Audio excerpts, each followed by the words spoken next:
Dare to dream में आपका स्वागत है। आजकल कंतारा नाम की एक फिल्म की बहुत चर्चा है और उससे भी अधिक उत्सुकता उस फिल्म में दिखाए गए देवता पंजुर्ली देव के बारे में जानने में है। पंजुर्ली देव की उपासना दक्षिण भारत, विशेषकर कर्नाटक और केरल के कुछ हिस्सों में की जाती है। वहाँ इनकी दंत कथाएं बड़ी प्रचलित है, किंतु देश के अन्य हिस्सों में इसके बारे में बहुत ही कम लोग जानते हैं। तो आइए इस विषय में कुछ जानते हैं। पंजुर्ली शब्द वास्तव में एक तुलु शब्द पंजीदा कुर्ले का अपभ्रंश है। तुलु भाषा में इसका अर्थ होता है युवा वराह।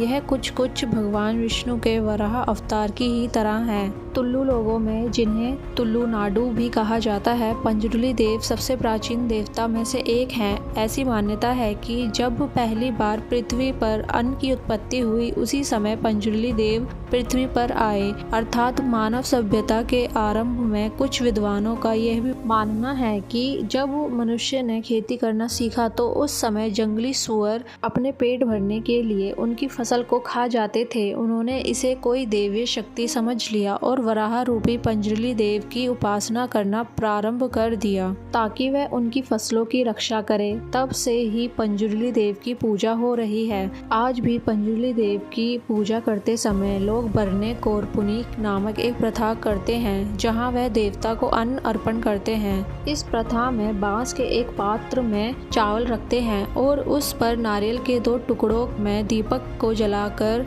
पंजुर्ली देवता के सामने रखते हैं। इसके बाद पंजुर्ली देव के समक्ष एक बेहद प्राचीन नृत्य किया जाता है, जिसे भूत कोला कहते हैं। कोला का अर्थ तुलु भाषा में नृत्य होता है और भूता इसे नृत्य का एक प्रकार है। भूता कोला की भांति और भी कई प्रकार के नृत्य होते हैं। यह नृत्य बहुत देर तक चलते हैं और जब नृत्य करने वाला व्यक्ति थक जाता है, तब लोग उस अन्न को पंजुर्ली देव को समर्पित करते हैं। ये एक प्रकार से उनसे अपनी फसलों की रक्षा के लिए की गई प्रार्थना होती है। पौराणिक कथा के अनुसार एक वराह के 5 पुत्र हुए, किंतु उनमें से एक नवजात बच्चा पीछे छूट गया। वो भूखा प्यासा तड़पने लगा और मृत्यु के कगार पर आ खड़ा हुआ। उसी समय माता पार्वती वहां से भ्रमण करते हुए आई। जब उन्होंने एक नवजात वराह शिशु को देखा तो उन्हें उस पर दया आ गई और वह उसे लेकर कैलाश आ गई। वहां वो अपने पुत्र की ही भांति उसका पालन करने लगी। समय बीता और उस बच्चे ने एक विकराल वराह का रूप ले लिया। समय के साथ उसके दाढ़ यानी दांत निकल आए, जिससे उसे बड़ी परेशानी होने लगी। उस खुजलाहट से बचने के लिए वो पृथ्वी पर लगी सारी फसलों को नष्ट करने लगा। इससे संसार में भोजन की कमी हो गई और लोग भूख से त्रस्त हो गए। जब भगवान शंकर ने यह देखा तो उन्होंने सृष्टि के कल्याण के लिए उस वराह के वध का निश्चय किया।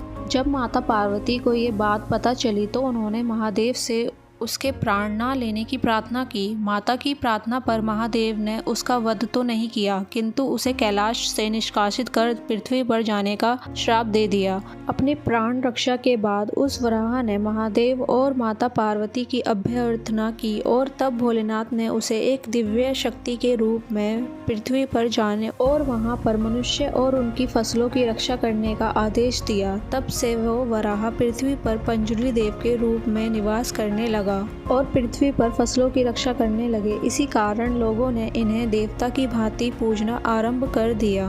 दक्षिण भारत में अलग अलग स्थानों पर इन्हें अलग अलग नाम से जाना जाता है। इनके नाम के साथ साथ इनकी पूजा पद्धति और रूप भी अलग अलग हैं।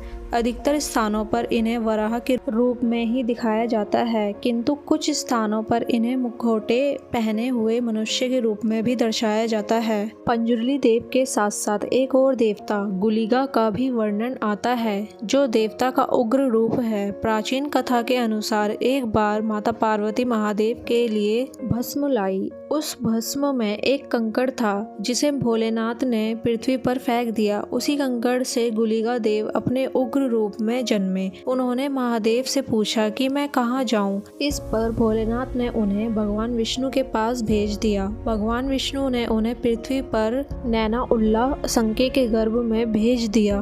9 मास के पश्चात गुलिगा देव ने अपनी माँ से पूछा कि वो किस मार्ग से बाहर आए। उसकी माता ने कहा, जिस मार्ग से सभी संतान आती हैं उसी मार्ग से आ जाओ।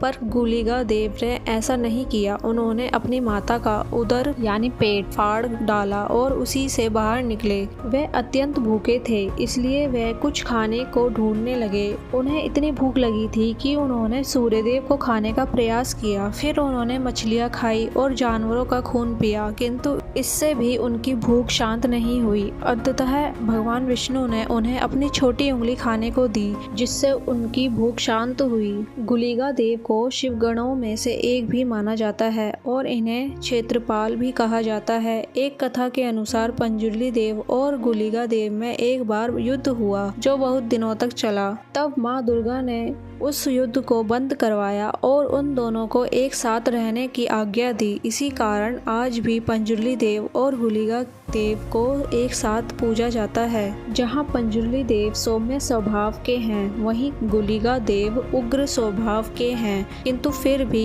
यह दोनों शांति से एक साथ रहते हैं। प्रसिद्ध भूता कोला की तुलु भाषा में भूता का अर्थ होता है देवीय शक्ति और कोला का अर्थ होता है नृत्य। इसे देवा कोला भी कहा जाता है। भूता कोला के साथ देवा नेमा शब्द का प्रयोग भी होता है। ऐसी मान्यता है कि जहाँ भूता कोला में उस नृत्य का प्रदर्शन करने वाले व्यक्ति पर एक आत्मा प्रवेश करती है, वहीं जब नृत्यकर्ताओं पर आत्माओं का प्रभाव होता है उसे देवा नेमा कहा जाता है। भूता कोला नृत्य पारंपरिक माना जाता है, अर्थात यह कला पीढ़ी दर पीढ़ी चलती है। जो व्यक्ति भूता कोला नृत्य में निपुण होता है वो अपने सबसे योग्य संतान को ही इसकी शिक्षा देता है और इसके बाद उसका वही बेटा भूता कोला के नृत्य को करता है।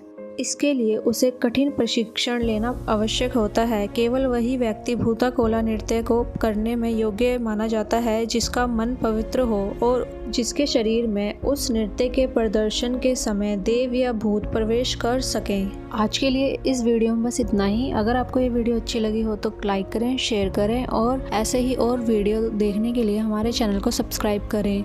हर हर महादेव।